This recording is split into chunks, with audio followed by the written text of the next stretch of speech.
Everyone welcome to the सरकारी job channel. So आपकी army public school के अंदर आपकी TGT PRT school counsellor activity teacher की वैकेंसी का नोटिफिकेशन आपके साथ शेयर कर रही हूँ। वीडियो अच्छी लगी तो लाइक एंड शेयर ज़रूर करिए। ये आपके army public school number 1 and number 2 Roorkee के अंदर है। तो नंबर 1 के अंदर जो है वो आपकी, और यहाँ पर फिक्स्ड टर्म बेसिस पर ये आपका वैकेंसी यानी फिक्स्ड रहेगी, कॉन्ट्रैक्चुअल पे नहीं है। ठीक है, 3 एकेडमिक सेशन तक के लिए फिक्स टर्म पे बोली गई है ये। ठीक है, यहाँ पर अब बात करते हैं यहाँ पे आपकी जो है वो आपकी लोकल सिलेक्शन बोर्ड की तरफ से ये वैकेंसीज़ हैं। तो एपीएस नंबर 1 रुड़की में TGT English, Hindi, science, social science, computer science, Hindustani music, vocal, physical education. PRT के लिए ऑल सब्जेक्ट और फिजिकल एजुकेशन है। और स्कूल काउंसलर के लिए टीजीटी ग्रेड है और एक्टिविटी टीचर डांस की है। एपीएस नंबर 2 रुड़की में TGT English, Hindi, maths, computer science है।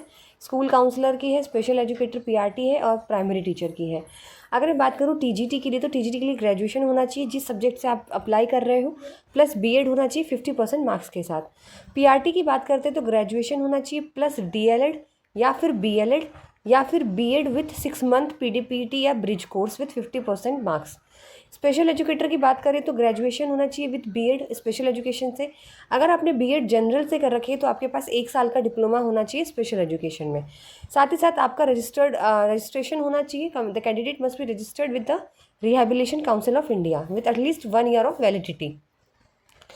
प्रेफरेंस उनको दी जाएगी जिनके पास एक्सपीरियंस होगा इनकल्सिव एजुकेशन में। काउंसलर है तो ग्रेजुएशन होनी चाहिए psychology as a main subject in graduation, plus certificate of diploma in counselling with minimum experience of 3 years. 3 साल का, यानी आपका ग्रेजुएशन होना चाहिए साइकोलॉजी से। ठीक है, साथ ही साथ सर्टिफिकेट होना चाहिए आपका काउंसलिंग में और 3 साल का एक्सपीरियंस एज अ काउंसलर या फिर वेलनेस टीचर। एक्टिविटी टीचर की बात करें तो यहाँ पे ग्रेजुएशन होनी चाहिए 50% मार्क्स के साथ।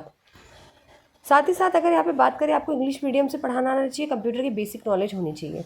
टीजीटी कंप्यूटर साइंस की बात करें तो बीसीए या फिर ग्रेजुएशन इन कंप्यूटर साइंस या फिर बीई बीटेक कंप्यूटर साइंस से, आईटी से, या फिर अगर आपने ग्रेजुएशन किसी भी स्ट्रीम से कर रखी हो पर आपके पास ए लेवल का डीओएसी का सर्टिफिकेट होना ज़रूरी है।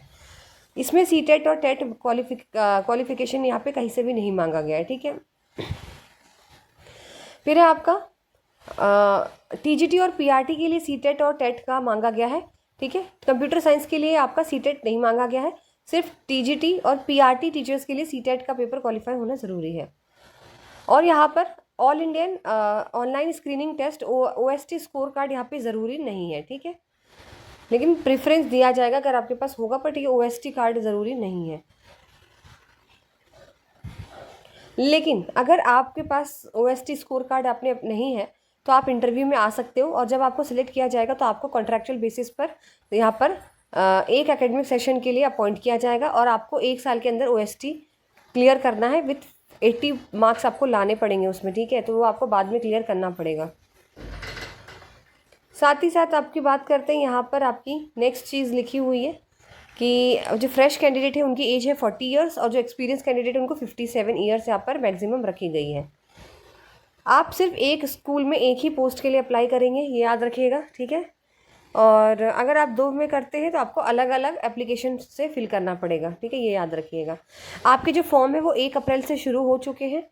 ठीक है, बाकी आप डाउनलोड कर सकते हो स्कूल की वेबसाइट से एप्लीकेशन फॉर्म को। एप्लीकेशन फॉर्म को आपको सबमिट करना है और बाई हैंड या फिर स्पीड पोस्ट से आपको जो है 250 रुपये का डिमांड ड्राफ्ट उस पर लगाकर, ठीक है, आपको किस एड्रेस पे देना है, स्कूल के एड्रेस पे, in the favour of chairman. सारी self attested copies of marksheet लगेगी, एक्सपीरियंस सर्टिफिकेट जो भी है सब कुछ आपको लगा के देना है, और डिमांड ड्राफ्ट आपको लगा के 250 रुपये का देना है। चाहे तो आप बाई हैंड जमा करके आइए या तो आप स्पीड पोस्ट के थ्रू 15 अप्रैल से पहले पहले आपको जमा करना है। और आपका इंटरव्यू जो होगा वो लास्ट वीक में होगा अप्रैल के, या फिर फर्स्ट वीक ऑफ मई, या तो मई के पहले हफ्ते में होगा या तो अप्रैल के लास्ट हफ्ते में आपका इंटरव्यू ले लिया जाएगा। ठीक है, बाकी यहाँ पे कोई एग्ज़ाम वगैरह नहीं। अगर आपको कोई भी डाउट होता है तो आप APS number Roorkee contact number दिया हुआ है, मैं आपको कॉन्टैक्ट नंबर यहाँ पे पढ़ देती हूँ, 0853484990 पे कॉल कर सकते हैं। और वेबसाइट यहाँ पे दी हुई है www.aps1rudki.ac.in पर फॉर्म मिलेगा आपको। ऐसे एपीएस नंबर 2 रुड़की में 0904531027 कॉन्टैक्ट नंबर है, और www.aps2rudki.com पर आपका साइट है। तो जिनको भी अप्लाई करना है वो अप्लाई कर सकते हैं। वीडियो अच्छी लगी तो लाइक शेयर जरूर करिए, चैनल को सब्सक्राइब।